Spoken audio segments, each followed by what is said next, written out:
fazem a história acontecer na Grande Manaus. Programa QuemEVocê.com, sob o comando dos jornalistas Francis Batista e Rosa Duval. O programa QuemEVocê.com está no ar, aqui na sua rádio web Amazônia Sem Fronteira, a sintonia da Amazônia. Olá, boa tarde para vocês que nos acompanham todos os dias nas redes sociais, você que está aí do outro lado no Facebook, no Instagram, no YouTube, nosso muito boa tarde nesta tarde de segunda-feira, 11 de novembro. 9? Hoje são 11. Hoje são, aliás, não, hoje são 9. Hoje são 9 de novembro. É que eu quero que o mês já passe, né, tão rápido assim, mas hoje são 9 de novembro e nós estamos aqui conforme prometemos, já com o nosso candidato aqui ao vivo para participar dessa entrevista. Eu e o Francis Carvalho, que vamos conduzir aqui essa entrevista. Boa tarde, Francis. Muito boa tarde, Rosa Duval. Muito boa tarde ao candidato. Rosa, vamos dar seguimento, né? A série de entrevistas que nós estamos fazendo aqui na Rádio Web Amazônia Sem Fronteira, a sintonia da Amazônia, né? Trazendo aqui nos nossos estúdios os candidatos a vereadores e prefeito da cidade de Manaus. E você que nos acompanha aí pelo Facebook, pelo Instagram e também lá no portal www.amazoniasemfronteira.com.br. Não saia daí, né, Rosa Duval? É isso mesmo, e que nós possamos com essa entrevista levar até vocês, para que você possa conhecer cada candidato, essas propostas, o que ele tem de melhor para a nossa cidade de Manaus, e que no próximo domingo, dia 15, você possa ir lá às urnas, escolher o seu representante com responsabilidade. Nosso muito boa tarde, coronel, obrigada por estar aqui, fique à vontade, mas antes de falarmos de propostas, vamos conhecer um pouquinho sobre o senhor, sobre a sua trajetória, quem é coronel e quem é você. Tá bom, então boa tarde a todos, ao França, a Rosa, tá, obrigado pela acolhida, né, pela acolhida calorosa e amistosa, tá? Então eu sou o coronel Hermes, do Exército Brasileiro, estou na reserva desde o final de 2013, e ao passar para a reserva, voltei a Manaus. Manaus é a cidade que eu escolhi para viver, para criar meus filhos. Eu tenho 2 filhos pequenos, 2 adultos que já seguem a vida deles e 2 pequenininhos, né? Eu sou coronel, eu vim de uma cidade pequena, bem pequena do interior de São Paulo. Sempre estudei em escola pública, escolas de qualidade, né, com educação com qualidade. E em 1983 eu passei para a Escola Preparatória de Cadetes do Exército em Campinas.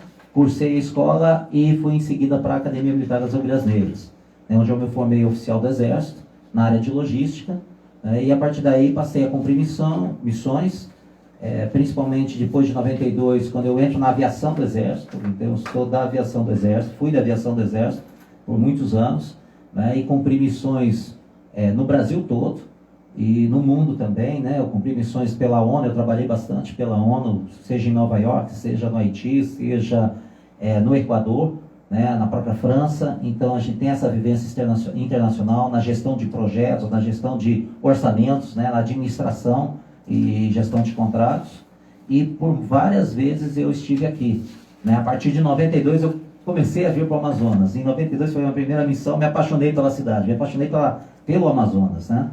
Eu operei em toda a Amazônia. Eu servi por mais de 10 anos aqui na aviação do Exército e no comando da 12ª Região, onde eu cuidei da função logística de todas as unidades da Amazonas. Eu era encarregado, né, de providenciar o suprimento, de prestar o apoio logístico para o Amazonas inteiro.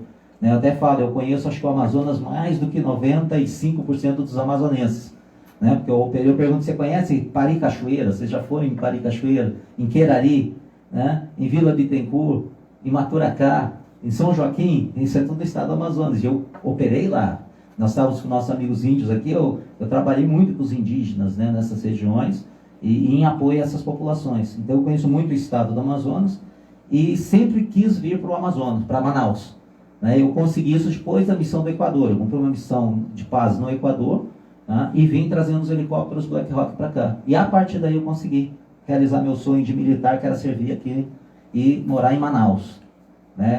A cidade me acolheu muito bem, e acho que foi isso que me levou a decidir pela cidade de Manaus, a viver nessa cidade, a criar meus filhos aqui. Minha esposa é daqui, né? Eu conheci minha esposa aqui na ida para a missão para o Equador, né? Me apaixonei, tá? Casei com ela, estamos casados há 20 anos, há mais de 20 anos, estamos juntos, E agora eu dedico minha vida aqui. E minha ideia foi, né? Já que eu trabalhei 30 anos pela pátria, sempre cumprindo missão, com toda dedicação, eu falei, pô, agora vamos trabalhar por Manaus, pela cidade que eu adorei, que eu vivo e que tem muito que melhorar, né? Pena que ela é tão carente de tanto, uma cidade tão rica e tão bonita, né? Era justamente essa a nossa próxima pergunta, né, Francis? Já que ele conhece tanto, já tem toda uma trajetória, já é amazonense. Já sou. De coração sou sim. É a primeira vez que o senhor se candidata a algum cargo? É a primeira vez. Eu cheguei no ano retrasado, eu trabalhei muito em prol do nosso presidente Bolsonaro, né, como voluntário, como todo mundo que trabalhou por ele de verdade. E acabei me aproximando da política. Em seguida eu conheci um deputado, ele me convidou do Patriota, ele me convidou para me filiar ao partido. Eu me filiei. Como militar da reserva eu posso fazê-lo, né? Então eu me filiei e no ano passado, conversando com ele, ele trouxe a possibilidade de eu me candidatar.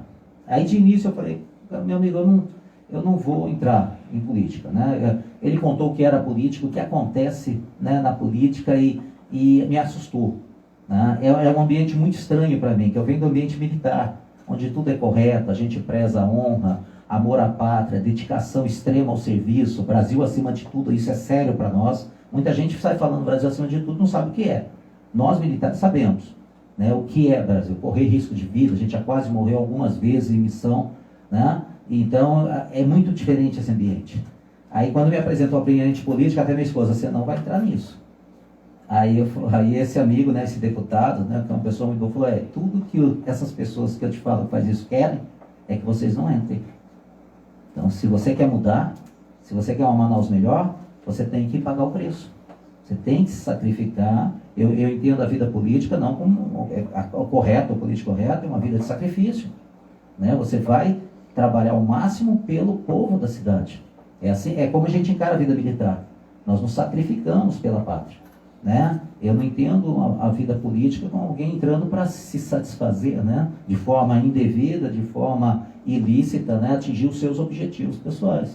Então, mas aí ele falou isso, aí o Coronel Menezes aceitou ser candidato a prefeito, e eu conheço ele desde tenente, nós fomos da aviação juntos, tá? Então eu conheço ele há muito tempo, né? O Bolsonaro é padrinho dele de casamento. E ele saiu, quando ele decidiu ser candidato, ele ligou para o Bolsonaro, pode ir que a gente aprova e te apoia. Aí no mesmo dia ele ligou para minha casa, Hermes, vem, tamo junto. Aí não teve como, eu falei, vamos lutar, vamos para mais essa missão.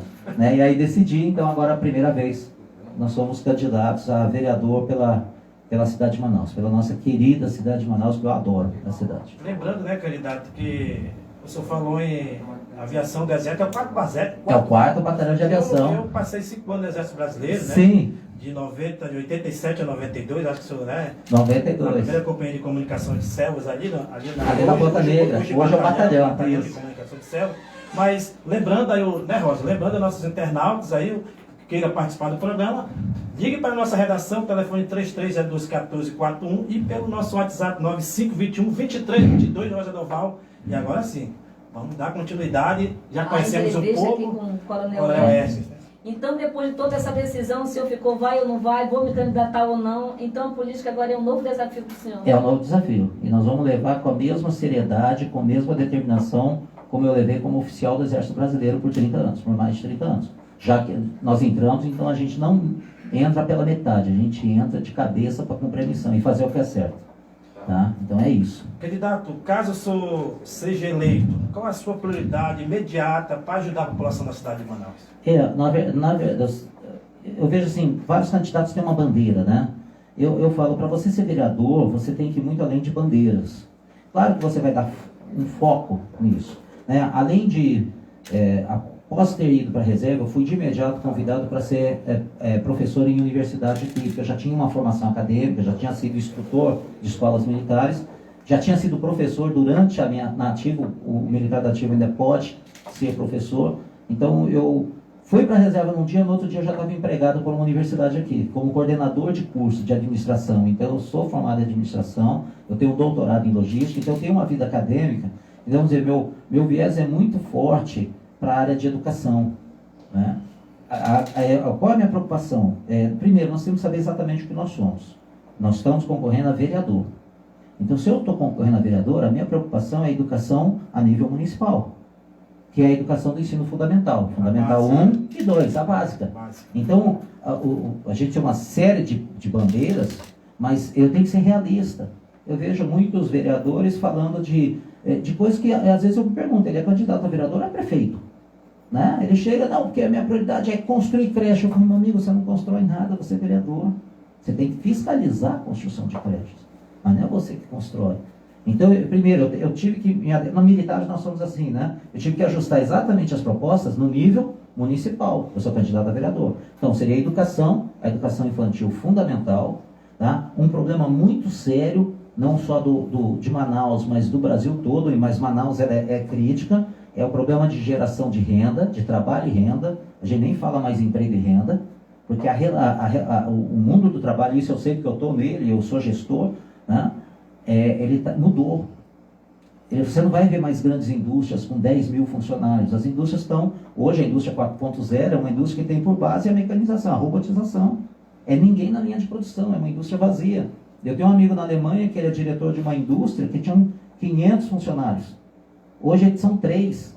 E ele controla a indústria dele com um aparelho celular, de casa. Ele só define a produção, tá? O resto tudo a indústria trabalha sozinha. É automatizada. Então, hoje um emprego, aí sim, se fosse indústria, ele estaria fora da alçada municipal, grande parte dela. Porque isso vem de incentivo estadual e incentivos federais. Aqui entraria apenas questão de IPTU, de área, de água, luz, algumas coisas menores. Mas hoje o trabalho está na mão da prefeitura, isso é grave. Por quê? Porque ele está concentrado hoje o trabalho em microempresas.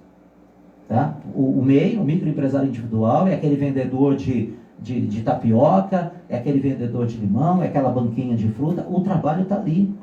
Tá? E o emprego está sendo gerado ali. Né? Nós falamos hoje, a Sony, né, saiu de Manaus, sim. Foi uma grande perda, mas ela foi uma perda financeira. Mas a Sony, ela já teve 3 mil empregados no auge. Quando ela fechou a porta aqui, ela está fechando a porta aqui, ela está com 300. Nesse mesmo período de pandemia, Manaus criou 13 mil microempresas. Então o foco do trabalho está no terceiro setor, serviços, comércio, né? Na área de comércio. E isso é prefeitura. Então essa demanda precisa ser olhada com mais atenção. Isso é fundamental. Tá? É fundamental. Isso daí, se isso não for olhado, nós vamos ter um problema social gravíssimo. Você vai ter um número de pessoas enorme dependendo do Estado. Dependendo das UBS que são deficitárias, dependendo da escola pública que é deficitária, de creches que são deficitárias. Tá? Se o Estado ele quer aliviar o encargo público que ele tem hoje, ele vai ter que trabalhar nisso, em fomentar, e isso é o trabalho do vereador, apresentar propostas para fomentar, facilitar, ser parceiro de micronegócios. Né? Então essa é uma das minhas pautas também, a geração de renda. A outra é esportes. Né? Eu sou atleta, triatleta, fui atleta da mãe, e o esporte ele é fundamental na vida de uma pessoa, só que eu tenho que trabalhar isso de forma estratégica, não é fácil trabalhar com isso. Senão a gente fica no abre e fecha de Secretaria de Esportes, que a gente vivencia. Estado fecha, aí vem um candidato, promete que vai criar, que vai abrir, só que se você abrir sem ela participar de um contexto complexo, de um contexto integrado, ela vai fechar no outro governo. Aí vem um que gosta de esporte, abre, um que não gosta, fecha. Por quê? Porque ele só está focando na função esportes. Né? E a atividade de esporte ela tem um espectro muito amplo. Na área de saúde, na área de educação, na área de formação de pessoas, né? E na própria área do esporte em si. Né? Então a gente tem isso também. O candidato, o senhor falou um ponto belíssimo aí. O principal papel de um vereador é fiscalizar o Poder Executivo, apresentar e analisar propostas para melhorar a vida das pessoas. Caso o senhor seja eleito, o senhor será um desses fiscais? Pessoal, isso é fundamental, né? Esse assunto. Eu falo para as pessoas, você vai escolher um vereador, tá? Depois a gente fala um pouquinho nisso. Não venda o voto, para começar. Então vamos analisar, pega esse vereador, analisa. Primeiro ponto de um vereador, ele é honesto. Primeiro ponto. Ele tem valores morais. Você confiaria a sua conta bancária para ele? Não, de jeito nenhum. Ele ri para ti, de jeito nenhum. Então como é que você vai confiar a sua vida nos próximos 4 anos? A saúde da tua família, a educação dos teus filhos, a segurança da tua casa. Como é que você vai confiar isso para uma pessoa que você não confia a tua conta bancária? Gerenciar seus bens. É essa a questão. As pessoas votam vereador de qualquer jeito, só que essa pessoa vai ter um impacto violento na vida dele, né? Então, o primeiro ponto é esse. O segundo ponto, capacidade. Ele está preparado para ser vereador? Ele está preparado para ser vereador? Preparado como? Ele vai ser capaz de fiscalizar? Porque para eu fiscalizar algo, eu tenho que conhecer. Como é que eu vou fiscalizar os gastos do governo se eu não entendo como funciona a estrutura de gastos? Como é que acontece uma compra desse microfone? No governo, tem que ter um pedido, né? Desse pedido você vai ter que prever no orçamento um recurso para ele, então você tem que conhecer muito de orçamento público, né? Das leis, das diretrizes orçamentárias, das LDOs, das leis de orçamento anual, a LOA, você tem que conhecer isso. Isso eu conheço muito bem, que eu trabalhei 30 anos com isso. Tá? Eu já cuidei de orçamento de mais de 300 milhões de reais. Na minha mão, era para distribuir a nível mundial. Né? Já trabalhei em orçamento da ONU, inclusive em Nova York, definindo recursos, lutando por recursos para as missões de paz no mundo inteiro, não só no Brasil. Né? Então você tem que entender isso. Você tem que saber como funciona uma licitação. Pois no orçamento eu vou licitar para comprar esse microfone. Você sabe o que é uma licitação? Quais são as formas de licitação? Depois você vai ver a compra, a efetivação da compra. Você sabe o que é um empenho ordinário, estimado. Né? Então você sabe isso. Depois você vai receber esse material. Você sabe como faz um recebimento de material? Como funciona uma comissão de recebimento de material? Quais são os critérios que devem ser adotados? A entrega do material, você sabe como é feito? O controle inventário desse material ou desse serviço, você sabe como é feito? Se você não entender isso, como é que você vai fiscalizar? Eu vejo muita gente levantando o punho, gritando, vou combater a corrupção. Você sabe como acontece a corrupção, meu amigo? E eu conheço, em cada ponto desses que eu te falei, tem corrupção. Em cada ponto desse, se estiver num sistema corrupto, vai ter desvio de recurso. Aí chega na ponta da linha, nada. Você licita uma merenda escolar top de linha, tá? Porque você não, né? Você quando faz o orçamento, você prevê uma alimentação adequada para as crianças. Nós temos até uma comissão na Secretaria de Educação, uma comissão que cuida da alimentação escolar. Ali com certeza tem nutricionista, eu sei que ela põe um cardápio, ela monta um cardápio adequado para as crianças. Você põe isso no orçamento, você licita isso. Só que na hora da entrega... É ser suco com bolacha. Exatamente. Entrega bolacha de água e sal com suco ou pior, com café. Isso porque não tem mais o que né? Ele não tem mais o que. Mas eu acho que é suco em pó, eles não entrega suco de polpa, não. Aonde que aconteceu a falha nisso? Fiscalização. O vereador não faz nada. Ele não manda fazer nada. Ele não asfalta a rua, ele não constrói creche, ele não constrói escola, ele não faz nada. Isso é executivo. O vereador, o papel fundamental do vereador é fiscalizar essas ações. Para ver se não, quais os desvios que estão ocorrendo na construção de uma escola. Tá? A escola custa 1 milhão, te coloca 5. Para onde foram esses 4? Em que ponto desse processo todo que eu te falei está sendo desviado esses 4 milhões? E você vai fiscalizar para acionar os instrumentos de controle e fiscalização do Estado. Controladoria Geral do Município, Tribunal de Contas do Município, né? Você vai, Ministério Público. Esse é o papel do vereador. Agora, se ele não atua nisso, e não fiscaliza, o vereador não serve para nada. Né? Nós temos em Manaus 41 vereadores. Um amigo meu que trabalha em alto escalão de uma secretaria aqui, que cuida de uma parcela grande do orçamento, falou, mas a gente leva todo ano a proposta de orçamento para a Câmara Municipal. Tá? Para a Câmara Municipal. Dos 41 vereadores, só um fala alguma coisa. O resto assina sem lei. Isso é ruim para a sociedade. Isso é um desastre. E depois vem a eleição e ele se reelege novamente. Reelege novamente. Por quê? E continua... E continua mais 4 anos assinando sem ver. Agora, coronel, como é que pode, para conscientizar o povo de que ele precisa conhecer, ele precisa saber o papel realmente porque o pessoal pensa que o vereador é aquele para dar especialismo, para dar compra de voto, eu vendo meu voto, se quiser me dar, Sim. Como é que faz? É questão de educação? É questão de conscientizar esse pessoal, o povo no geral? Esse é um ponto seguinte, que aí entram vocês. Esse papel que vocês desenvolvem é fundamental. É fundamental. Tá? Esse contato direto. Né? Aqui não tem pagamento de dinheiro para ninguém. Né? Você está me perguntando, a gente não combinou pauta, você está fazendo as perguntas que são necessárias e quem está nos assistindo está conhecendo.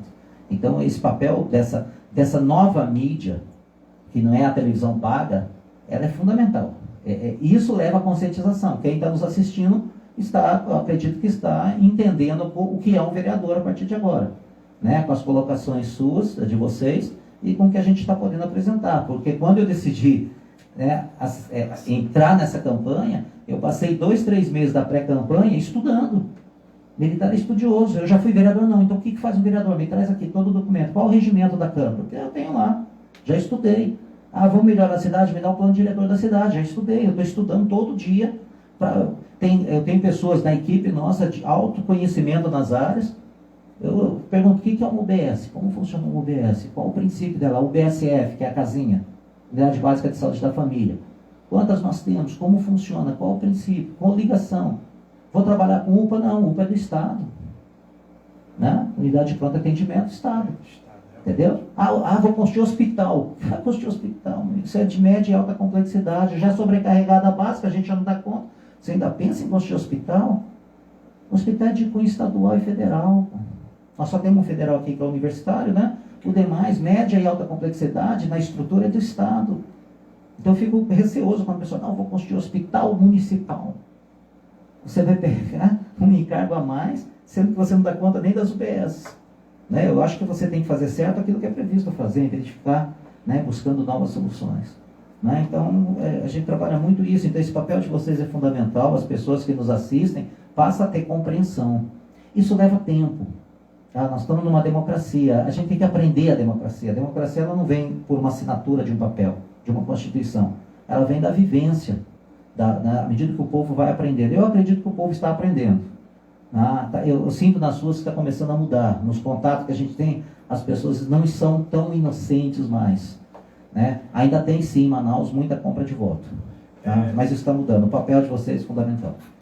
Candidato, as redes sociais são os maiores meios de divulgação de fake news. Né? Como o senhor lidar com essas informações não verdadeiras? Sabemos que as fake news ela destrói a vida de qualquer uma pessoa. Isso já, né, Rosa Doval? Muitos anos atrás, não era fake news porque era notícias falsas mesmo, porque aqui tem tudo. Nós temos a mania brasileira de tudo querer copiar lá de fora dos Estados Unidos.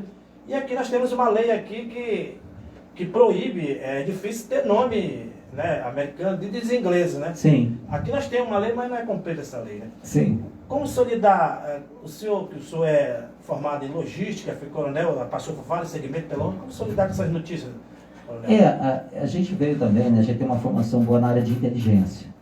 Então a gente fala o que é um informe e o que é uma informação, que a gente aprende isso. Tudo que chega para mim, em princípio, ela não é uma informação. Entendeu? Então eu acho com cautela. Tá? Para que ela seja uma informação, a gente tem que comprovar. Então eu busco outras fontes. Né? O Biden não ganhou a eleição. Vamos supor, soltou essa. Né? É o Trump que vai ganhar. Peraí, isso veio de que fonte? Veio de uma só. Pô, se isso fosse realidade, viria de várias fontes. Aí eu busco as outras fontes. Foi uma pessoa só que disse? Não, Manaus não, vai acabar a cidade de Manaus. O governo vai extinguir a Secretaria da Educação. De onde veio isso? Então eu não divulgo, tá? Eu não divulgo, eu analiso. Nós fazemos a análise daquele informe. Isso não é informação, é um informe. É tipo a fofoca, é um boato. Tá? Se ele vai se tornar uma informação, vai depender das confirmações que vieram após isso. Né? Então a gente tem que aprender a trabalhar assim. Eu não gosto de censura em internet, tudo, né? Não gosto. Eu prefiro isso, que a pessoa estude, que a pessoa, né, tenha o conhecimento, busque o conhecimento para depois tomar aquilo como uma verdade, ou como uma informação, né? Algo que tem uma probabilidade de verdade muito alta. Né? Então eu estou muito cuidado com isso. O Bolsonaro disse que vai fazer isso. De onde veio isso? Né? Então vamos analisar a fonte. Ela é confiável? Ela é fidedigna ou saiu de alguém que falou? Eu posso falar qualquer coisa. Antigamente a fofoca morria na casa, na esquina. Né? Com a internet hoje ela vaga o mundo. Né? Então às vezes a pessoa lança, agora se você tomar chá de unha de gato cura Covid. Quem falou isso? De onde veio isso? Né? A gente tem que apurar antes de tomar como verdade e divulgar. E mesmo assim, às vezes eu sei que a informação ela tem uma veracidade, mesmo assim eu não divulgo, que não é de interesse. Entendeu? Não é de interesse. Às vezes é uma situação constrangedora de alguém, para que eu vou divulgar aquilo, né? Para prejudicar uma imagem, por mais verdade que possa ser. E não tem cunho científico, né? Não tem. Então eu vou procurar analisar a informação. Né? O senhor domina as redes sociais? Olha, hoje eu tenho um bom conhecimento. Né? Quando eu comecei a campanha, Facebook eu não seguia quase, eu tinha uns 200 seguidores. Hoje nós estamos com 2.800 na página e mais 5.000 no perfil, está com quase 8.000. E Instagram a gente dá um pouco, né? Mas o que eu gostei do Facebook, que você falou, né? E que está sendo uma experiência interessante, se a gente vai ser eleito ou não, a gente não sabe, ninguém sabe. Tá? A gente agora está fazendo corpo a corpo, né? Nós estamos na semana mesmo, e a gente às vezes conversa com a pessoa, você já tem um candidato a vereador? Eu já perguntei para umas 30 pessoas, nenhuma tinha.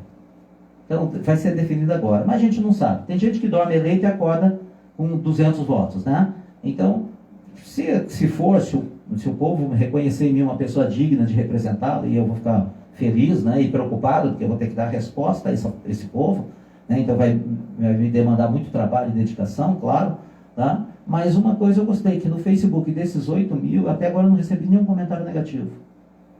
Nenhum comentário. Todos, coronel, vamos lá, apoiamos o senhor. Tem gente que não fala nada, que segue e tal, mas aquelas pessoas que estão comentando estão muito positivas, isso é bom. É sinal que o militar do Exército Brasileiro, ele traz uma credibilidade muito grande. Muito alta, tá? É uma responsabilidade muito grande, e eu sei disso. Tá? O senhor falou que o senhor está corpo a corpo agora nos bairros, nas comunidades. Isso. Né? A gente sempre faz essa pergunta tradicional, porque hoje os políticos eles estão quase que meio que desacreditados por Sim. conta de tudo isso, o que acontece, as promessas. Hoje ele se elege, amanhã ele não volta mais por onde ele passou, ele fica no gabinete. E por conta disso está tendo toda uma rejeição, né? É visível, a gente Sim. percebe. O senhor está percebendo essa rejeição por parte do povo? E como é que o senhor está reagindo a esse tipo de comportamento? Ontem eu tive uma dessas reuniões no Japim. Eu tenho evitado fazer grandes. Eu vejo o candidato colocando 300, 400 pessoas, né? Eu falo, a Covid, então, ela não atua em época de eleição, né? Ela entrou em dormência, ela hibernou, ela está incubada e do dia 16 ela volta. Deve ser isso, porque as pessoas estão juntando 700 pessoas, 500 pessoas num salão. Né? Distanciamento de 1,5 metro, esquece, a pessoa está de mão dada.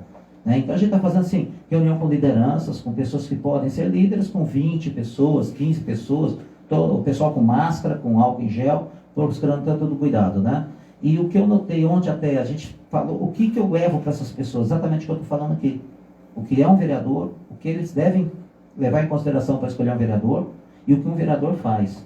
Eu falo mesmo, se alguém passou aqui e falou que ia asfaltar a rua, essa pessoa mentiu. E o vereador não faz isso. Ou então ele está com esquema com alguma construtora que investiu dinheiro nele, vai lá e põe uma pintura de asfalto na coisa para ganhar o voto dele, e compra de voto. E eu falo tudo claramente como é, exatamente o que eu estou falando aqui. E acabou, e tinha um rapaz jovem, né, lá, levantou, coronel, o senhor é a primeira pessoa que vem falar dessa forma conosco, fala de forma clara como deve ser um vereador. Eu não ia votar para vereador. Né? Então eu estou sentindo isso. Né? Eu estou sentindo isso com as pessoas. Está acontecendo isso. Então isso está sendo positivo. Né? Tem pessoas que não acreditam. Já teve também 2 mocinhas bonitas, né? Novas. Ah, não, eu quero dinheiro para votar. Assim, quero dinheiro. Ela desacredita tanto da política, é uma pena que é uma pessoa muito nova. Não, eu quero dinheiro. Se me pagar, eu voto. Não, boa. Falei, olha, você está com o candidato errado. Isso é comum, né? É o grande problema nosso, é a compra de votos ainda, infelizmente. Candidato, o senhor falou agora aí sobre esses 2 jovens aí que querem vender seu voto. Olha essa pergunta. A corrupção dos grandes males que traz grandes consequências para a população. Qual o seu plano para combater a corrupção no seu mandato? Já que, também, porque o senhor vai ser o vereador da cidade de Manaus, no outro ano, 2021, você vai ser vereador para mais de 2 milhões de pessoas na cidade, mas não só para aquele bairro que elegeu. Sim. Né? Então, o senhor acabou de falar aí com uma jovem, né? A corrupção já começa aí, né? Começa. A corrupção, ela começa na campanha. Tá? Eu falo isso. Eu falei, o vereador, valores morais, competência. Se ele está tentando te comprar o voto, ele já está te mostrando que ele não tem valor moral nenhum antes de ser eleito. Essa pessoa que compra voto, pessoal, ele vai precisar recuperar esse dinheiro. Dele ou de quem colocou dinheiro na campanha dele. Tá? Ele vai precisar. E ele vai recuperar onde? O salário de vereador não dá. Não dá. Ele vai ter que entrar na corrupção naquele processo que eu falei para vocês. O que eu vou fazer? Isso pela cidade de Manaus toda. A nível de projetos, você Claro que vai brigar pelo orçamento daqueles bairros que te representam, que você representa. Isso é normal, isso é saudável. Cada vereador, se você escolher bem, você vai ter alguém lutando pelos interesses do seu bairro a nível de orçamento. Mas a nível de fiscalização, não. Aí eu fiscalizo a cidade inteira. Esse é o papel do vereador. Tá? E você vai elaborar leis que beneficiam a cidade toda. Né? Então, como é que eu vou trabalhar contra a corrupção? Fiscalização cerrada. E isso eu sei fazer, porque eu fiz isso, eu fui auditor. Já houve vários programas que o pessoal até da ONU me convidava para participar de auditoria, porque eu conheço muito bem esses processos. Então, eu vou atuar desde o primeiro dia em cima disso. Tá? Quando vier o orçamento, eu vou verificar. Por que você está pondo 5 milhões para essa escola? A nossa equipe de trabalho, como não estou pegando dinheiro de ninguém, porque uma das formas de corrupção, eu ponho dinheiro para você comprar voto, só que depois que você ganha, eu pego todo o seu gabinete, todos os cargos que você tem para que você faça o seu trabalho de vereador, ele pega, ele vai pôr a namorada dele, essa pessoa que deu dinheiro, ele vai pôr a namorada, vai pôr a esposa, vai pôr o amigo, vai pôr todo mundo que não vai nem aparecer lá, e não vai... aí o vereador fica sozinho. Ele não consegue fazer nada, nem fiscalizar. Né? Aí ele nunca mais volta no bairro, como você falou. Claro que ele não volta no bairro. Tá? Ele não tem mais compromisso nenhum com aquele bairro. Tá? Então a gente vai pegar e pôr a pessoa nesses locais. E essas pessoas vão ser responsáveis para fazer essa fiscalização em loco. E a corrupção começa no orçamento. Eu tenho que pôr o dinheiro que eu vou desviar no orçamento, senão não tem como desviar. Né? Então essa pessoa vai estar lá no bairro, ela vai estar lá, 5 milhões para recuperar a escola tal. Essa escola foi bombardeada. Né? Passou uma aeronave e jogou, porque para 5 milhões, mas tudo bem. Essa pessoa que está lá, vai na escola, tira a foto e verifica para mim. Na nossa equipe de voluntários que a gente está trabalhando, já tem engenheiro e arquitetos. Tá? Eu já previ isso daí. Então ele vai mandar foto, meu arquiteto, engenheiro, meu amigo, verifica o estado disso aqui. Em dúvida, vai lá, vai em loco. Verifica se precisa de 5 milhões de orçamento para isso. Porque no orçamento começa a corrupção. Aí vai chegar, Hermes, é só uma pintura. Pintura, 200 mil. Pode cortar os 5 mil do orçamento. Eu sei que é 200 mil para pintar, 4 milhões e 800 para roubar do povo. Pode cortar no orçamento. Esse valor não vai entrar no orçamento. Se alguém for falar, eu vou levar no Ministério Público agora esse negócio. Esse item não entra no orçamento. Começa ali. Se ela precisar, 5 milhões, beleza, então 5 milhões tem que ir para essa escola. Aí mudou, eu vou fiscalizar, tá? Na entrega e na execução do serviço. Previsto começar em maio de 2021. Maio de 2021 essa pessoa vai lá. Começou o serviço? Começou. Chegou o material, chegou. Para que eu vou aí. O material que foi licitado é o material que está sendo entregue, que aí eu roubo também. Eu licito uma coisa e entrego outra mais barato. A diferença a gente acerta. Tem corrupção nisso. Gente, eu conheço isso. E a corrupção, na verdade, está em todos os lugares. Todos os pontos. Seja na saúde, no transporte, em todos. qualquer lugar, na população. Onde entrou dinheiro, se eu não fiscalizar, se o vereador não... E a responsabilidade de fiscalização é do vereador. Se a UBS está ruim, a responsabilidade é do vereador, porque ele não fiscaliza. A missão do vereador não é reformar a UBS. É fiscalizar se ela foi reformada conforme está previsto em contrato. Se o executivo decidiu fazer, ele vai elaborar um contrato, um empenho para pagar. Ele vai fiscalizar se foi feito. E depois vai fiscalizar o funcionamento. O médico está indo na UBS. Que as pessoas reclamam, chega lá, não tem o médico, não tem enfermeiro. Por quê? Porque ele tira plantão do hospital. Pô. Você chega lá, ele vai uma vez a cada 20 dias. A povo chega lá, não tem o médico aqui, a pessoa volta para casa. Tem gente que acorda de madrugada, chega lá e não tem o médico. Não é atendido. E às vezes o médico está contratado. Não é falta de médico. Mas também o povo tem uma parcela, candidato. Tem na escolha do vereador. Nessa escolha e também ao não denunciar tudo isso. Mas ele não tem para quem denunciar. Denunciar para a imprensa dá para... Mas vai lá, aí muda a notícia. Em 10 minutos muda, deixa que isso aí esquece. Se não tem quem fiscaliza e formaliza essa denúncia, morre. Candidato, se grita ao vento, né? As pessoas gritam ao vento. Rapidinho, França, antes que você faça a sua próxima aí, o senhor está fazendo... nós tínhamos feito uma pergunta aqui para o senhor em relação à fiscalização, e o senhor quase que já respondeu todos, mas ela tem aqui um pedacinho que ainda vale a pena perguntar. O senhor disse que vai ser um fiscal atuante, para essa fiscalização vai contar com seus ajudantes, seus assessores. Sim. O senhor já escolheu essa sua equipe? Uma parte dela, sim. Uma boa parte dela. Será técnica? Totalmente técnica.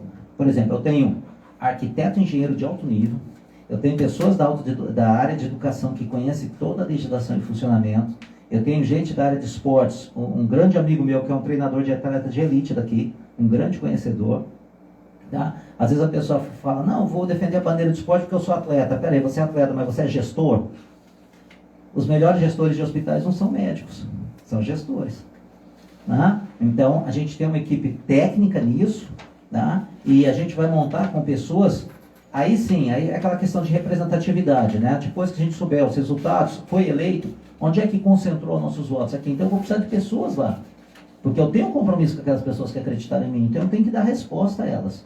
Como eu não vendi meu mandato, a minha equipe sou eu que monto. Tá? E não vai adiantar no dia 16 um amigo me dar um tapinha no ombro, coronel, parabéns, não dá para arrumar um emprego para minha esposa. Quem me conhece sabe que eu vou dizer não. Tá? Porque na faculdade, por exemplo, que eu sou coordenador, o fato de ser militar não justifica ele ser professor meu. Ele tem que ser bom. Tá? Então vai acontecer isso. Rosinha, candidato, nas suas caminhadas pelos bairros, quais as principais reivindicações da população? Porque você ouve muita, você vai lá no Jorge Teixeira. Vou no Jorge Teixeira. Vai lá no Puraquequara. No Puraquequara, né? Na Grande Vitória, no Japim. A gente, é fantástico, Manaus é gigantesco, né? O que as pessoas dizem? Olha, coronel, aqui isso, quais são as reivindicações? Pessoal, o que eu sinto, Manaus é uma cidade extremamente complexa. Não é simples trabalhar aqui. Tá? É uma cidade complexa, você tem universos dentro da cidade de Manaus. Agora, os problemas, principalmente os estruturais, os principais, são comuns. A situação das UBSs, por exemplo, a saúde, vamos falar de saúde municipal, tá? UBS, o problema das UBS é comum em todas as áreas. Eu vou em cada área e é o mesmo problema. Falta do pessoal, falta de remédio, falta, entendeu? São os problemas comuns. Se você vai na área de educação, as escolas primárias, tá? Merenda escolar, bolacha e café ou bolacha e suco. Isso não, infelizmente, isso não é pontual. Isso é sistêmico. Me deixou triste. Se fosse pontual, você acertava ali naquela escola, mas não. Está disseminado, está pulverizado na cidade toda. Então, os problemas, eles são comuns. E a grande questão desses problemas, ela nasce na má fiscalização. Eu vi vocês falando da fiscalização até na entrevista passada. Falei, pô, ela pegou no ponto. O povo tem que cobrar do vereador essa fiscalização. Porque a execução, ela é do prefeito e das secretarias. A gente cobra errado os vereadores. Dá para você resolver meu problema de água? O problema de água não é do vereador. Aí ele tem um esquema, fala com o cara, paga uma propina, pronto, e você vota nele. E a função principal dele é difícil fazer, porque você tem que saber fazer, é você ficar em cima da saúde, mas na fiscalização da saúde. A fiscalização, né, da parte de transportes. Né? No pensar o plano diretor da cidade para reestruturar transportes, você não vai comprar ônibus. Mas você pode apresentar uma proposta de alteração de roteiros, ir no executivo negociar isso. Você sabia que tem um bairro novo, tem uma avenida grande que não passa ônibus perto? Não dá para a gente mudar esse roteiro, essa linha que segue aqui, ela fazer essa alça aqui? Então, aí é o vereador que está atuante no bairro. Né? Então, é isso que eu pretendo fazer. Eu vou estar, aonde a gente tiver representatividade, eu vou ter uma pessoa lá que vai estar no meu gabinete.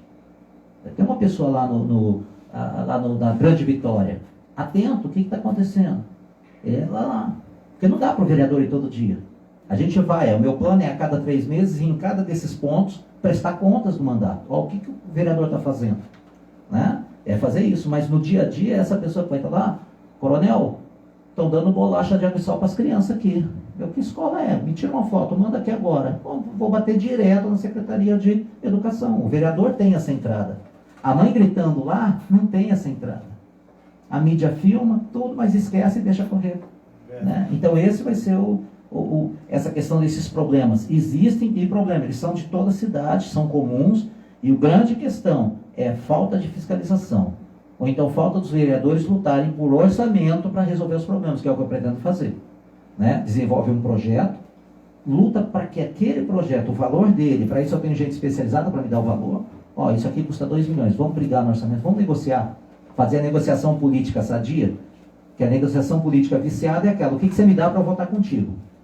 A sadia, olha, a gente aprova seu projeto, se você aprovar isso aqui do orçamento que faz o bem para a população. Então a gente vai trabalhar nisso. O senhor falou aí de prestação de contas. Sim. Como o senhor fará um mandato assim de um fiscalizador muito atuante, em relação à sua prestação de conta, de que forma? Como o senhor fará para que essa prestação de contas chegue até o povo, daquilo que o senhor está fazendo? Exatamente. Nós vamos montar nessas comunidades, tá, onde a gente teve a representatividade, né? A gente vai até lá, uma vez a cada 3 meses ou 6 meses, tá? Isso eu ainda estou fazendo essa dosimetria, porque eu estou planejando o cronograma de trabalho.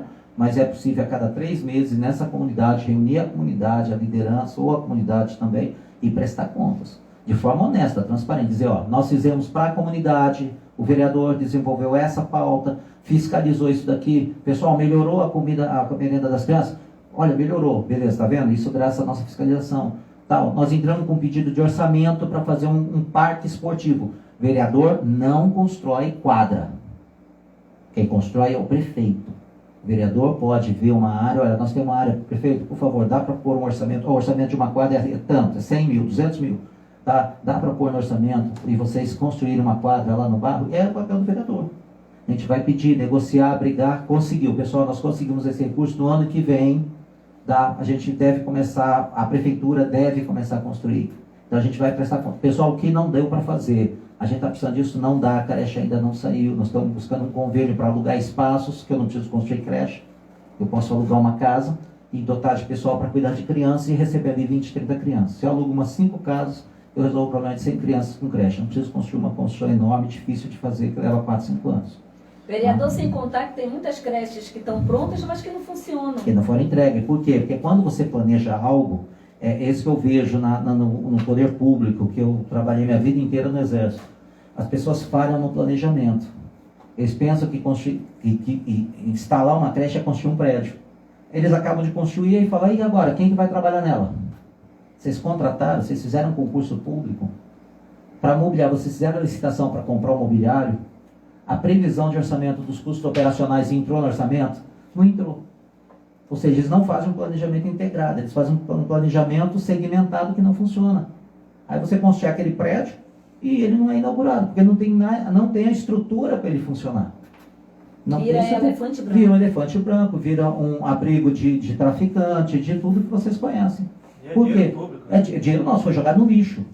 Entendeu? Por quê? Porque quando você faz um planejamento, por exemplo, quando eu fazia um planejamento no Exército de comprar um helicóptero, o helicóptero custava 60 e poucos milhões, todos eles, mas eu fazia um planejamento de 200 milhões.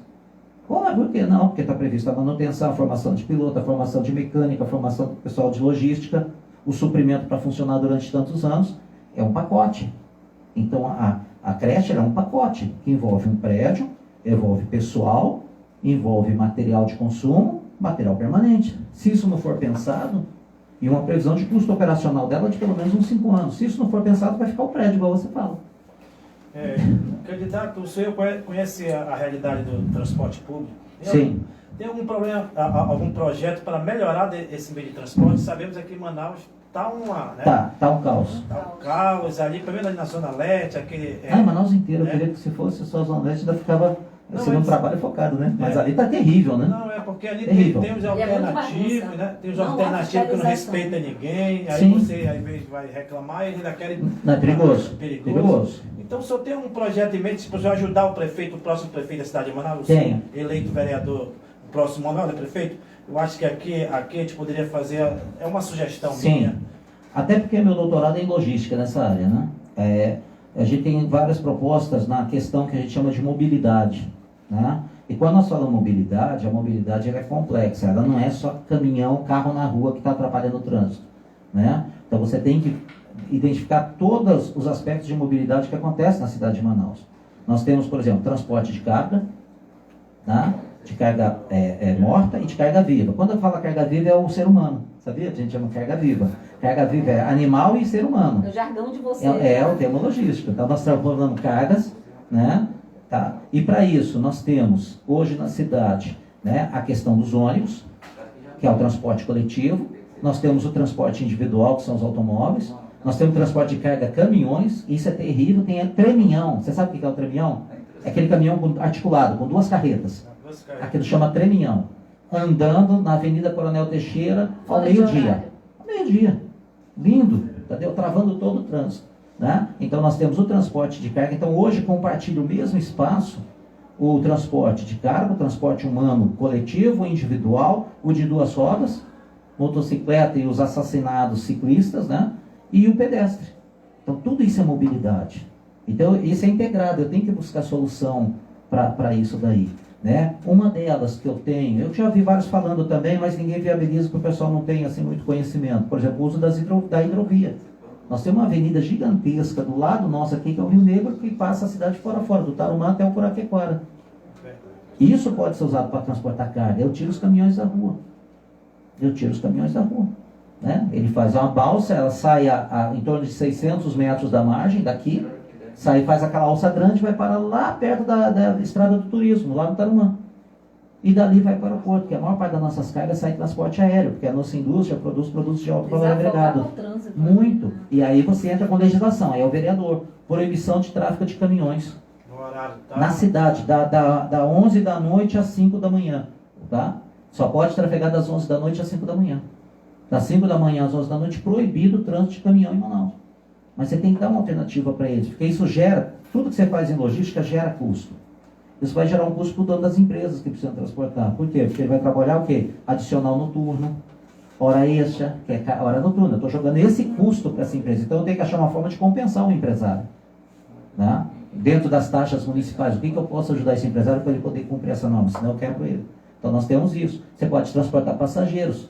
Aí você faz vários pontos de desembarque. Aí você faz num mais curto, a 600 metros vai a carga, as 400 metros vem as embarcações para transporte de pessoas. Sai lá do Tarumã, para na Ponta Negra, para no São Raimundo, para no mercado, para no Bacarequara. Você faz assim. Você faz as alças com portos de desembarque. Isso dá para fazer. Eu já aliviou bastante o transporte. A pessoa sai da Ponta Negra e vai parar lá no centro da cidade. Uma embarcação até bonita, gostoso, que tem a questão turística também. Tá? E no curto das praias você deixa para lazer. Então dá para usar isso daí. É uma das formas. A outra é por legislação proibir trânsito de caminhão. E redesenhar. E por isso que eu peguei o plano diretor da cidade para estudar. Eu estou estudando para levar para o prefeito, né, uma proposta profissional, né, de logística, de você repensar o trânsito na cidade de Manaus. Né? Por exemplo, você tem duas avenidas ali, a de Djalma e a Constantino, as duas têm os dois sentidos. Eu não entendo, tá? Eu não entendo por quê. Tá? Se você fizesse uma no sentido, outra na outra, teriam 7 pistas para cada um. Aí você poderia pegar metade de umas pistas e jogar de acordo com o horário de fluxo e inverter o sentido.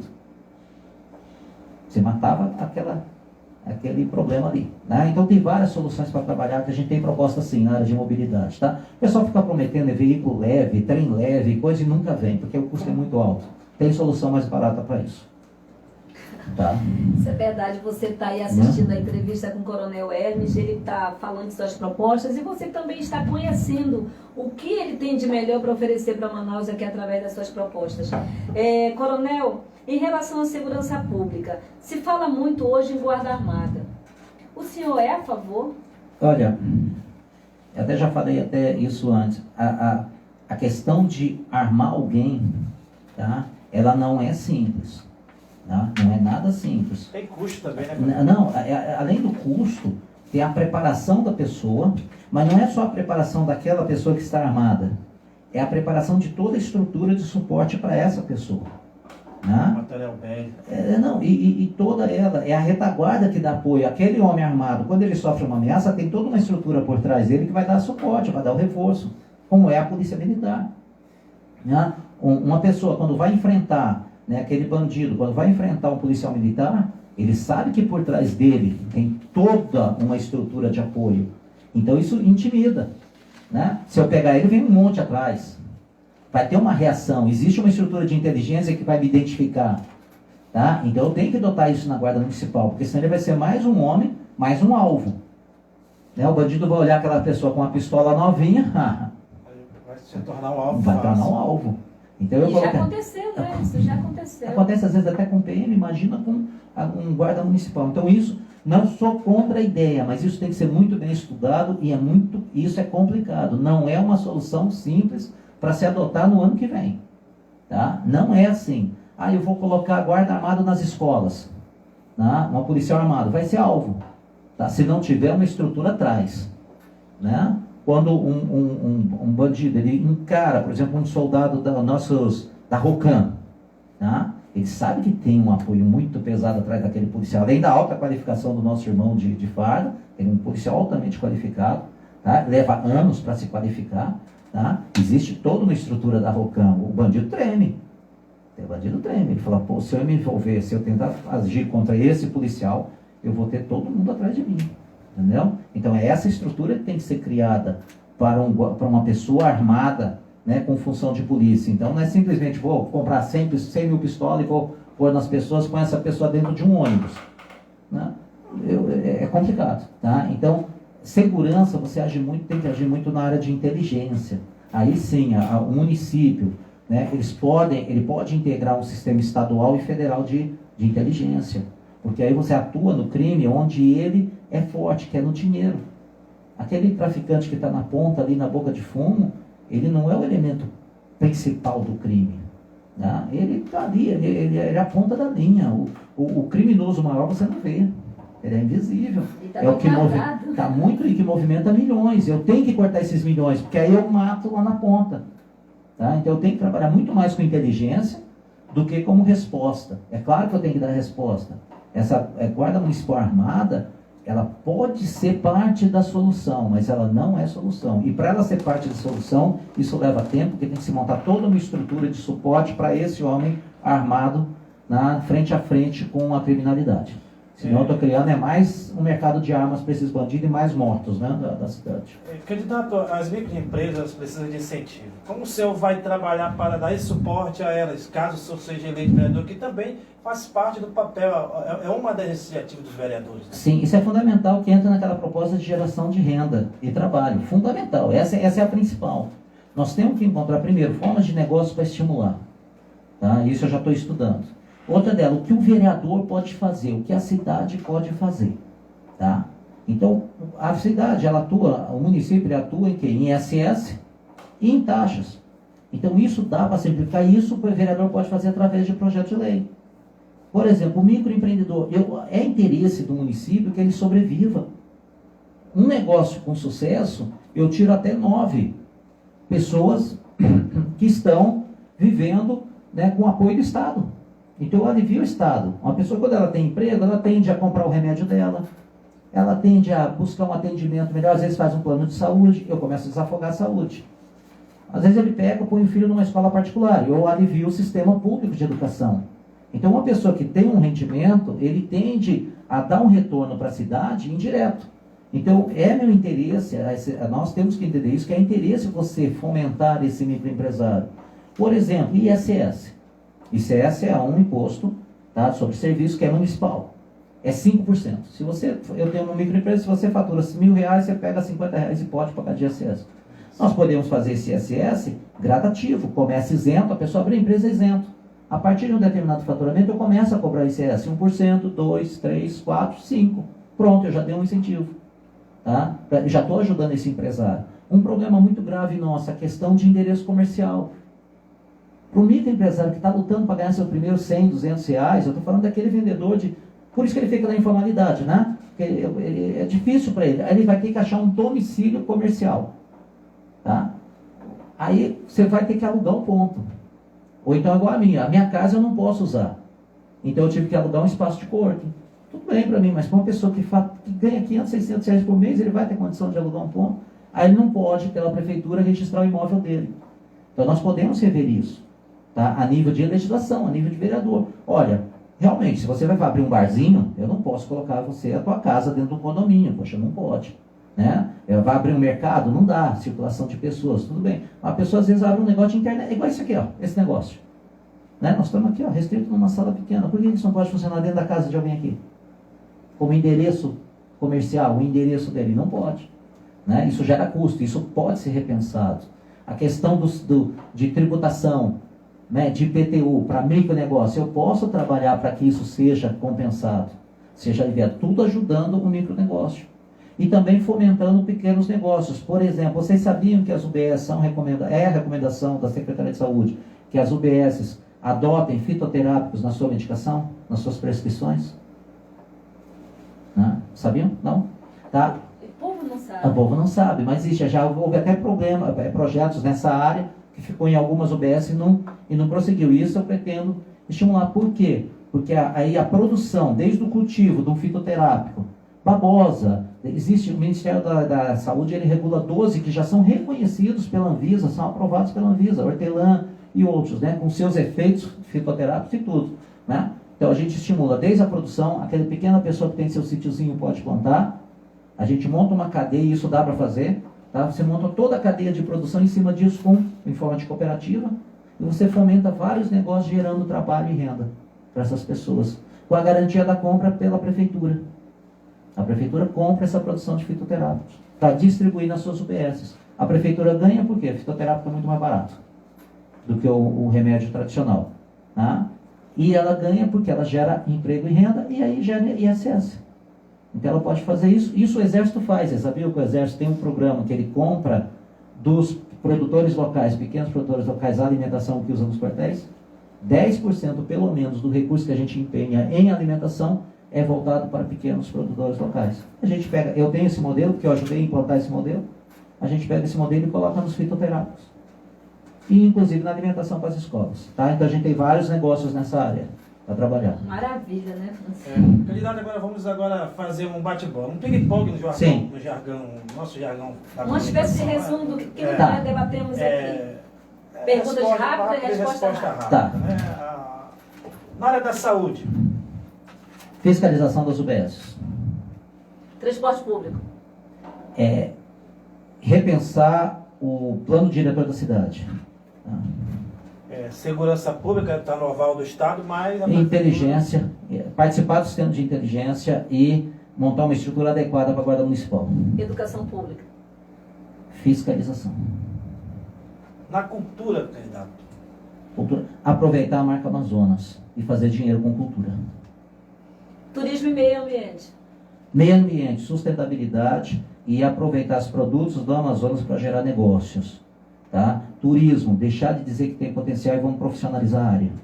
Tá? Nós precisamos disso. Saneamento básico. Saneamento básico. Aqui em Manaus. Investimento. Prioridade investimento. Entendendo que saneamento básico é saúde. Candidato, faltou alguma coisa que nós não perguntamos para o senhor que o senhor gostaria de falar? Eu posso só passar meus dados da rede social? O senhor vai ter 3 minutos. Vou ter 3 minutos para isso? Em relação ao nosso debate, em relação ao nosso faltou debate, alguma coisa que nós não perguntamos e que o senhor gostaria de falar? Olha, eu acredito que foi muito bem explorado, né? Vocês estão experientes em buscar o que é importante para o candidato, né? E eu gostaria só de passar um ponto com relação a isso, né? Para o eleitor. Pessoal, saiba escolher o seu vereador. Não brinque, escolha sério. Essa pessoa que você escolhe, ela tem uma influência pelos próximos 4 anos da vida de vocês na cidade. Não adianta escolher de qualquer forma ou vender o seu voto, tá? Pagar uma conta atrasada de vocês, isso é compra de voto. Dar R$100 para vocês é compra de voto. Comprar um jogo de camisa para o time de futebol do bairro de vocês é a forma mais... É a melhor que o corrupto tem de comprar voto. É o voto mais barato, é o sonho de todo político corrupto. Então, primeiro, não venda seu voto. Isso custa muito caro. Tá? O reflexo vai ser na saúde, na educação, na segurança, no lazer, na vida sua, na sua cidade, pelos próximos 4 anos. Tá? Depois não vai adiantar reclamar que esse vereador nunca aparece, que ele sumiu, porque ele comprou teu voto, você vendeu e acabou a relação. Você transformou uma questão fundamental da sua vida numa transação comercial de baixíssima vantagem para vocês. Então, não faça isso. Escolha um candidato pelo valor moral. Se ele compra o voto, já esquece porque ele não tem valor moral nenhum. E a segunda, pela capacidade de representar vocês adequadamente, principalmente no aspecto de fiscalização. Candidato, então, nas suas considerações finais, eu só tenho 3 minutos. 3 minutos? Eu posso me apresentar, passar minha mídia social? Então, meus amigos, eu gostaria muito de agradecer a você, Rosa, você, Francis, tá? Pela oportunidade de apresentar como nós pensamos. Eu vou fazer aquilo que eu falei aqui, tá? E porque eu sei fazer, né? Não será bom, né, para a cidade de Manaus, para os corruptos, a minha presença na Câmara, tá? Porque eu atrapalho, né? Porque eu sei muito bem como funciona a corrupção e eu vou barrar, ela não vai passar por mim, tá? Vai ter que ser muito bom, tá? Para passar por mim, porque eu conheço todo o processo, eu sei onde está os problemas, onde estão os problemas, onde eu consigo burlar, e eu vou barrar isso sim. Tá? O meu trabalho vai ser principalmente em cima disso aí. Levar os valores do militar, do coronel do exército para dentro da Câmara Municipal. Eu fiz isso a minha vida toda e agora eu me proponho fazer pela cidade de Manaus. Se vocês me derem a honra do seu voto para representá-los, e eu vou fazer isso pelos próximos 4 anos, então eu peço que no dia 15, né, vocês votem, tá, no Coronel Hermes, tá? O meu número é o 456, que é o 51 do Partido Patriota, 51456. Né? E se você quiser continuar nos acompanhando as propostas, eu estou pondo bastante de forma mais detalhada, né, as propostas, então vocês podem me seguir no Facebook, na página Coronel Hermes, tá bom? É a primeira que aparece na pesquisa. Se você pesquisar no Facebook, página Coronel Hermes. E pelo Instagram é Coronel Hermes Oficial, tudo junto. Tá bom, meus amigos? Então, no dia 15 nos encontramos, né? Coronel Hermes, 51456. Esse é o caminho. Muito obrigado a todos. Obrigada, Coronel, e boa sorte. Obrigado, meu amigo. E obrigada a todos vocês que nos acompanharam, que ficaram conosco até agora. Amanhã estaremos de volta aqui nesse mesmo horário, não é isso, Francis? Com 2 entrevistas, para dar continuidade nessas entrevistas até sexta-feira, que essa semana é semana final, semana né? Final, combate final. Daqui, no domingo, lembrando que no domingo tem eleição, você tem que conhecer seu candidato, suas propostas, tem que saber em quem votar e votar com responsabilidade, não é isso, Coronel? Com certeza, isso vai definir a nossa vida. Então amanhã voltaremos nesse mesmo horário, aliás, em 2 horários, né? Às 13 horas e às 15 horas com novos entrevistados. Coronel vai estar Coronel Salles. Coronel Salles também, amanhã será o nosso entrevistado. Sim. E a Viviane Lima. Muito obrigado. Já podem deixar as perguntas, podem acessar nossas redes sociais e amanhã a gente se encontra aqui nesse mesmo horário. Tudo bem? Até amanhã, se Deus quiser. Um abraço. Até mais. Segura aí,